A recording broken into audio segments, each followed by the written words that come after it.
Really, I think it was a time where the need was there, and I saw that it met up with what I think my gifts are. And I think as I get older, I'm starting to get more comfortable with my gifts. I know there's so many things I can't do, but there's some things I'm capable of, and I'm capable of showing people a welcome and kindness and just trying to get to know them better.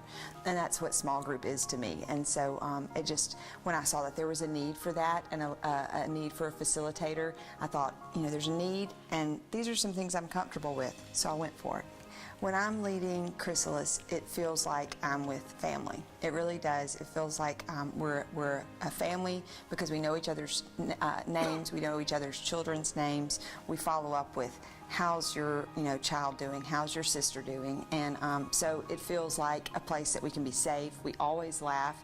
A lot of times we share hard stuff at the end when we talk about our prayers and praises, but it feels like a place where I'm comfortable in my own skin, and I'm just showing up and I'm saying, I'm here, Lord, do with me what you can today. The majority of us, I think, not having your piece of the puzzle yet, I would just encourage you to just show up at something. Just try something. I love that song about Here I Am, Lord. I think He can just meet you wherever you show up. I'm Julia Griffith, and I found my piece of the puzzle. The way I found my place at this church and ministry is through leading a men's Bible study. We've been doing that about 5 years. We meet up here on Friday mornings at 6:30, and it's just a very casual Bible study, men getting together and fellowshipping. I'm going to tell you a little story, and this is kind of how it makes me feel. I'm going to go back to Pee Wee football. Everybody can relate to football, all right? Pee Wee football, 8 or 9 years old.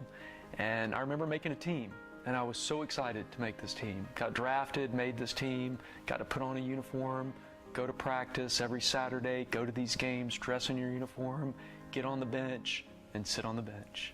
And I was so excited to do that. Now, having the last name Clay, it sounds a lot like play. So every time the coach would say, hey, I want to run that play, I would run up to the coach, and I'd say, here I am. And he'd look at me, and he'd say, I said play, not Clay. I'd say, okay. I'd go back and sit on the bench. 5 minutes later, he'd say, I want to run that play. And here I'd come running up, nervous. I didn't know what to do. I was so happy on the bench. In my uniform, I was happy to be on that team. He'd say play. I thought he said Clay. I'd run up there. About the 10th time, he said, you know what? Go. You go and you play. I don't care what you do. Clay, play, get in there and play. First play I made a tackle, I've never been so excited in my life. I mean, I went from the bench to making a tackle. I got in the game and I was so happy. I relate that a lot to church, all right? I think a lot of people come to this church, me included, join this church. I'm so excited to be a part of this church, to be a part of this team, and to be around people and fellowship with people. But a lot of times I was sitting in the chair, out in the congregation. I was excited, I was happy, I was glad to be there. But I had this calling. I just felt like I need to do more, but I was nervous. I didn't know what to do. I didn't know if I got in that game, if I would mess it up, if I would not know the answers, if people would ask me questions if I led a small group, just how would I fit in with that? And all I did, that churning kept going on, and I felt like I had to get in the game. I was happy to be on the team, but I had to get in the game. So I just made that decision. I knew that that was a place in this church that maybe a men's fellowship needed to be started, and I prayed about it, and God said, yeah, I think that's what I want you to do. Actually, He said, it is what I want you to do. And I said, I'm in. So I started leading that Bible study. I was in for that Bible study, and it's been a big blessing to me. So I feel like a lot of people, it's great to come to church, it's great to be on the team, but I think to find your puzzle piece, you have to just ask God to get in the game. Get in the game, and He'll direct you. I'm Todd Clay, and I found my piece of the puzzle. Thanks, guys. So see that? I want to share with you a moment, something from my heart, and then I want to invite somebody up here to share with me. And that's why I have the stool here, a special secret mystery guest to come up here. Because when we talk about giving, we talk about tithing, of course we always start thinking about money. But to me, there's so much more than that. I've served a lot of churches, more than you'd think, as young and handsome as I look. I've been doing this a long time, 15 years, 5 churches, and the longest I've ever been is here at Liberty Crossings, and I'm so thankful for that, for me and my family. But I have never been a part of a church that was more talented than this one. It's really not fair. It's just by nature of where the church is, we have so many super talented people, so smart, so accomplished, so educated and gifted and talented, that I can't help but just think about what we could all do if each of us found our piece of the puzzle, that it would just blow up in this ministry even more of strengthening families, making disciples, and transforming the world. And so I really want to encourage you to think about all the folks you've seen talk about that, and whether you have thrown your gifts out there, not just a plastic piece of a puzzle, but your gifts, your passion, your talent, what you love to do, and how it intersects with our calling as a church. Because I really believe with all my heart that we're a priesthood of all believers. It says that in 1 Peter, we're a priesthood of all believers. That means you're just as much a priest as I am. You're just as much a minister as me. And our Methodist movement is built on that idea. Part of what makes that possible, though, is how we tithe with our money. And I know when people hear someone tithing, I've always felt like they're wondering, when someone talks about that, they're wondering, well, do they tithe? And so I do want to say that Julie and I tithe, and that we do that with joy in our hearts.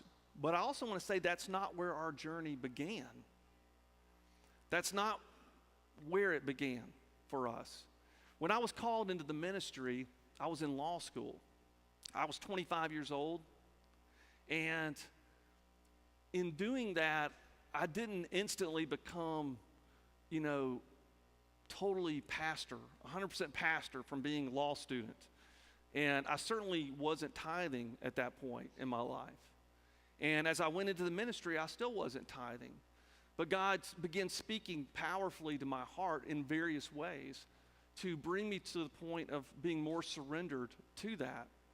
One of the ways that he spoke to me through that was through Julia, who grew up with a deep faith and had a very different perspective on tithing than I had ever had. So for maybe 3 months now, she's been asking if she could share what was on her heart about this from the perspective of a mother and a wife, which is a perspective I can never share from, right? So I want to invite her to come up here for a moment. Come on up. I've got a microphone for you right here. And you've been asking, all right? So, all right, here you go. So I can get this. There you go. All right. It's really unique being married to you because I have been asking, but then when I get what I ask for, I don't know. It's easy for me to be married to him and say, but I wanted you to say this, and I wanted you to say that. Get up there and you say it. Every now and then she gives me feedback on the sermon. So here I am. I want rarely, but occasionally. I just want to say a few things. When I think about the many parts in one body, we've been talking about how you can get plugged into the church, but I really think about how we're impacting the world in many ways and how I see it all the time. And I know I get to see some unique things being married to him, but God is moving, and God is he's on the move, and he's in the resurrection business, and I see that all the time. And so I guess I think about how, if you have some investments, which I'm not smart about at all, but I know that they often send prospectuses. I know that word, sort of. And but it's basically how they're saying, here's what we've done, or here's what we've earned, or here's how things are going. And it's impossible to do that in church in a lot of ways, because so many things that we're doing every day and that are happening every year in this church, there's no way to measure what's happening in the world and in God's kingdom, because it's like a ripple effect. And I see my children changing. I see your children changing. So I'll tell you a few of the things I see. Okay, I've seen the 4th and 5th graders. I didn't get to see it, but I heard about y'all going to see the people in the nursing home. I heard about one of our sweet kids that said, "You look so pretty in that color." And they played games, and they visited these people who really needed visiting and love. So they're showing that kind of love to these people who needed that, who got to see a little piece of Jesus that day, I believe. Mm-hmm. But also, what's that doing to their hearts? I mean, we're making them we're teaching them more about being like Jesus, about love, about forgiveness, about kindness. That's important to me. We've seen baptisms. We've seen confirmation. We've built houses for people who truly didn't have roofs, and now they do. We've participated in things like Magic City Miracle, where we've impacted, organizations and people in this community, and maybe, just maybe, some of those college-age kids and that age group that really just want to see us doing things in action. Maybe they saw us. Maybe they'll visit a church again because they saw us in action, not just talking about action. And I could go on and on. We've gotten bags, luggage for people, diapers, small groups. I'm just going to tell 2 really quick stories, but small groups to me are so important. And last year about this time is when my sister was diagnosed with cancer, and I was so scared. I was so scared this time of year, and we found out what was to come, and so some really kind women in our church gave us a prayer blanket, and so our small group all got around, and so many of you are here, and we made knots around the prayer blanket together, and because you kind of knot it together, and then we all held it and we prayed over it. Well, I'll never be able to tell you how much that meant to my heart, but then I could share with her, Carly, a whole group of people prayed for you over this blanket. And so, but many of you are in small groups, so we laugh together a lot, but we cry a lot together too. And that's just kind of part of church, I think. And so that's kind of what I want us to think about with regards to the prospectus. I mean, I get to hear stories and I know y'all don't get to hear some of the stories I hear, but we're impacting families all the time. We sent a family back on the road several weeks ago that was broken. They were broken down and they were stuck, and they had 2 little children, and we were able to help them. I mean, I went and said, good luck to you. You're back on the road. You're making a big journey. But we do things like that, and some things are going on behind the scenes in all of our lives where we're impacting the world. We're making a difference. And so I guess I just want to close. Don't show my slide yet, please. But I want to close with saying that, I want to tell one more personal story about my boys. And I'm sorry, Mr. Chris is having to keep them. Yeah. But it was one of those moments where I saw heaven touch earth. And nature really speaks to me. And sometimes when you see the sun come through the clouds, I really feel like we get a tiny peek into heaven. Well, it was this summer, and we were swimming at the pool, just me and the boys, and Wade and I were playing a game, and I knew Haynes was safe because he had on a life vest, a life jacket.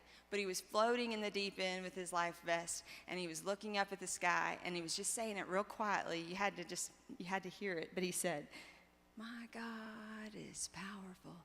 He stands invincible. I will hold on to him." There he is floating in the water doing that.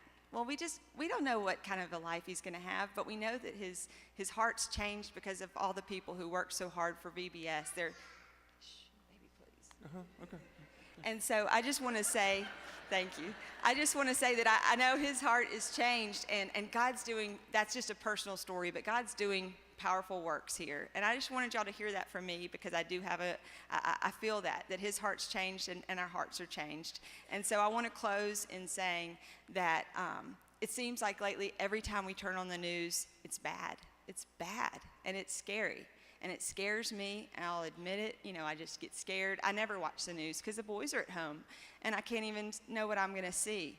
But I think in moments like that, we don't, close our blinds and run into our homes. I think we run to the church, and I think that we run to the church, we run to God, we say, we've got to work even harder to bring this light into the world, to talk to people about kindness, forgiveness, and about Christ. We just run to the church, and that means running with our talents and our gifts, and also with our resources. We dig deep, we dig sacrificially, and then we make the world a better place, because it certainly needs it. But I don't lose hope, because he's in the resurrection business.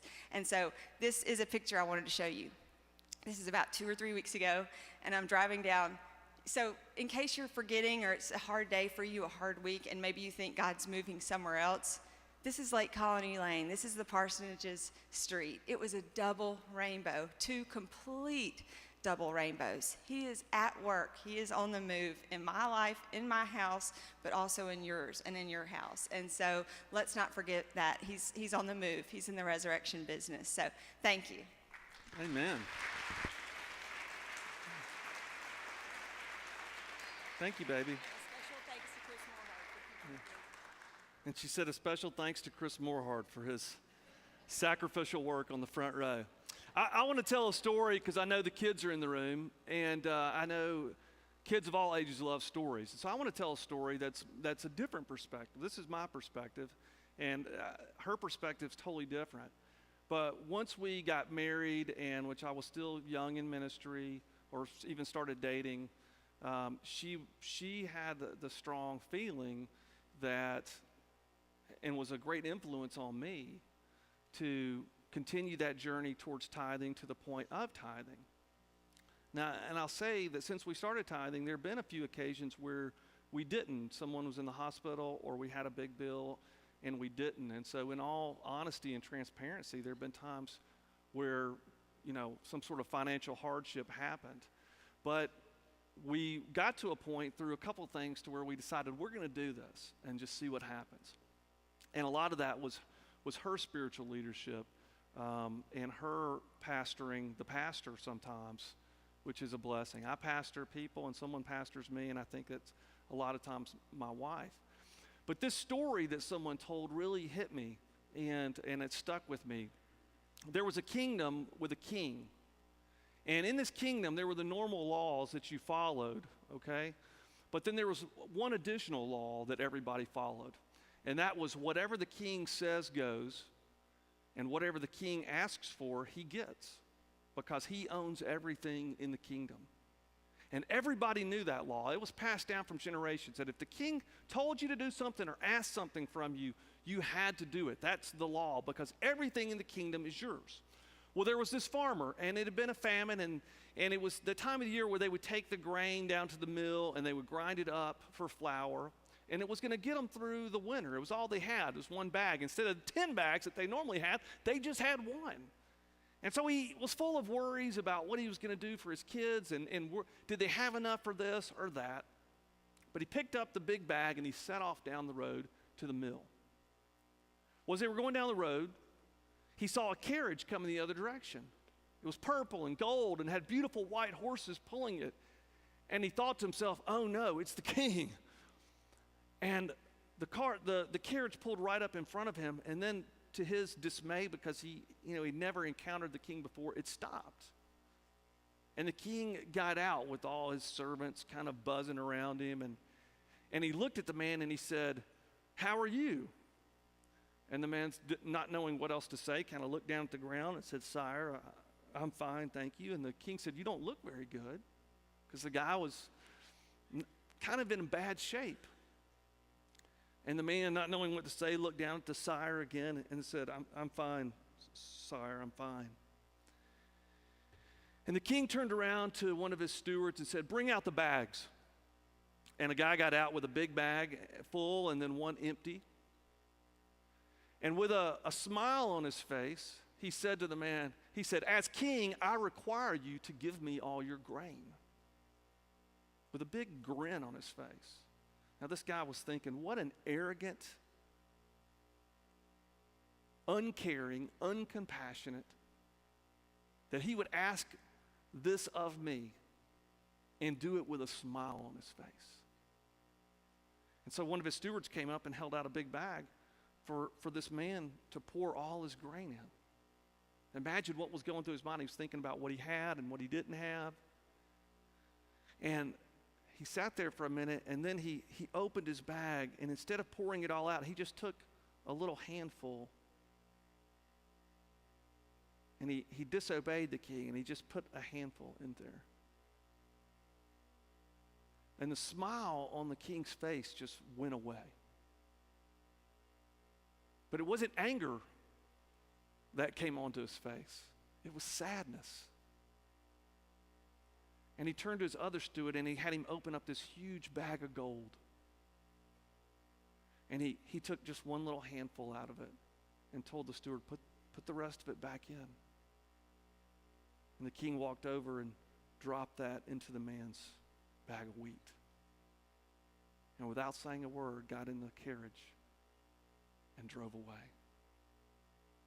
And the man realized that he was going to give him that whole bag if he had just let him.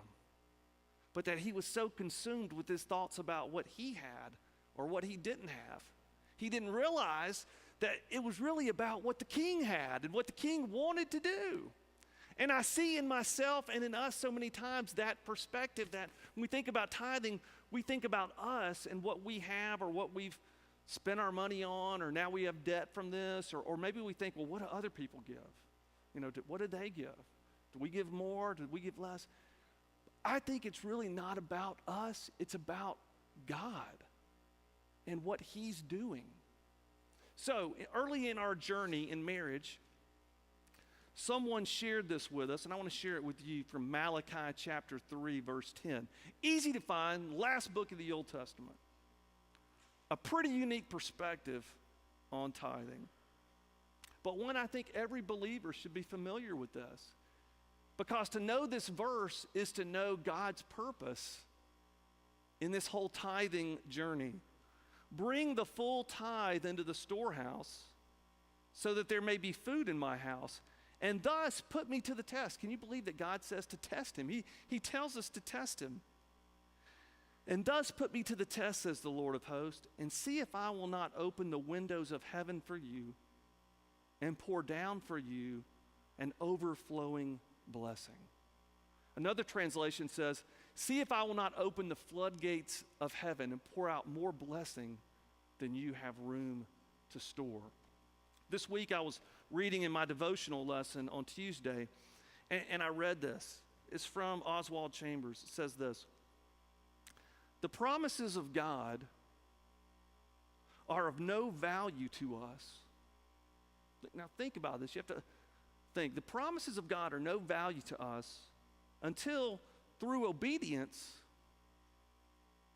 and only through obedience, we come to understand the nature of God.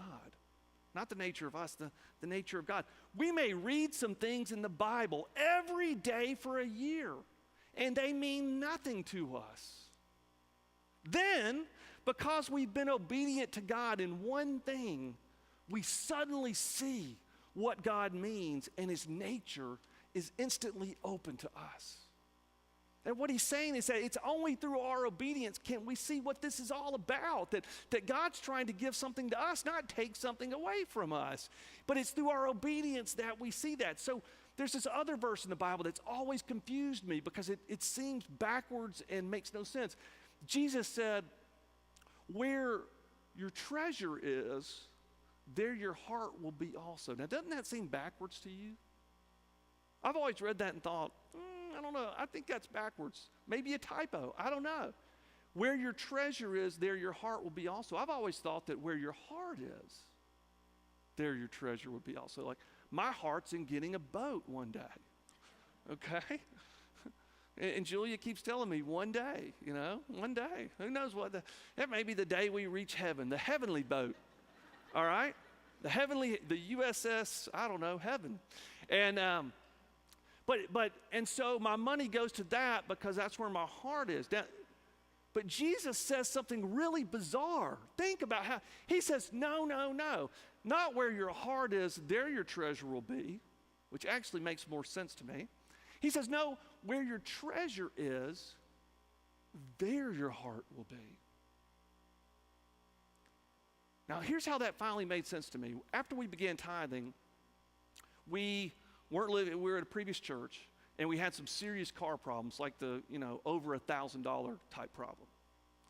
And we didn't have it. And we didn't have any place to get it. Some of you have been in that shape before. And so I can remember, one day we were in the kitchen, we were talking about what are we going to do? Can we do this? Can we sell this? Can we, what can we do? And the next day was a Friday, and I went out and got the mail. And a wedding that I had done 3 years before. Now, sometimes people give you an honoraria or something for doing a wedding. I had even forgotten all about this, but I did this wedding, and they sent me this note the next day, and they said, 3 years ago you did our wedding, and we meant to give you a gift. And they gave us a gift that was within $5 or $10 of what our need was. And that day, Julie and I got on our knees. And we said, God, we get it. This is about you showing us how faithful you are. That, think about it like this, that we can't learn to trust you until we trust you and see that you're trustworthy. Like, until we put our lives in your hands and see that you're trustworthy, then we can never trust you until we trust you and see that you are worth trusting. So then that made me think that when we put our treasure in God and we see how faithful He is, then our heart follows that where your treasure is, and then you see that you can't outgive God. You can't outgive God. You can't outgive God. He will one-up you every time. Then your heart is there as well because you say, wow. And Julie and I have so many stories we could tell about how God has provided for us when we didn't see a way. And so we have that trust. So Jesus was right, of course, and I was wrong.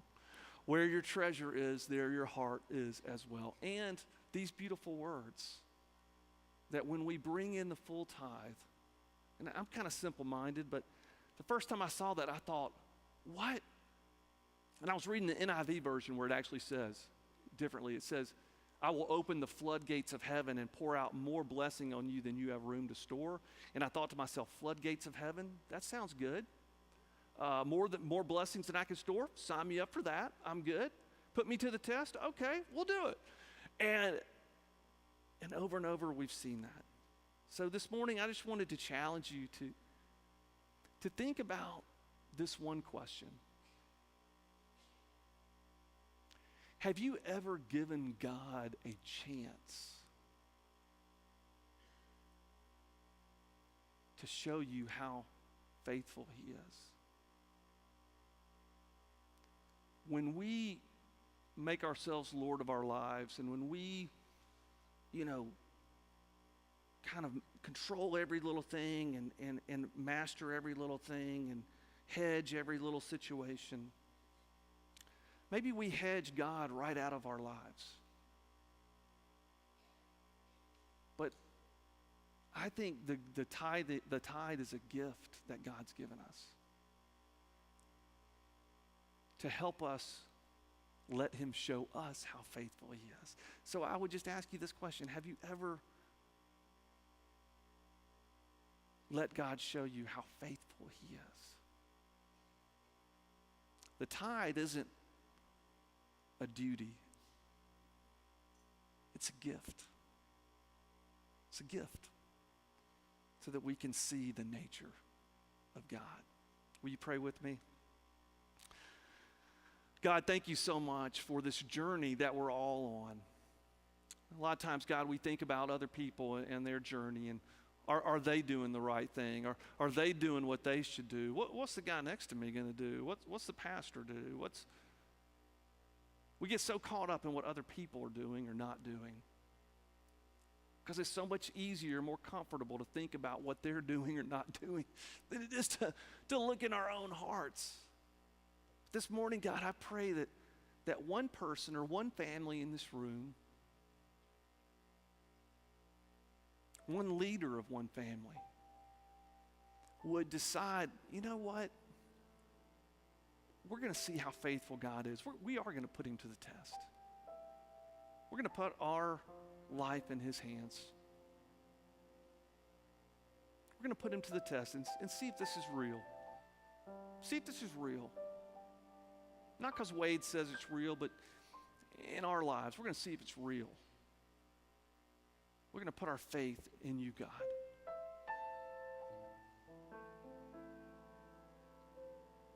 We're going to put our treasure in you and see if somehow through that you capture our heart.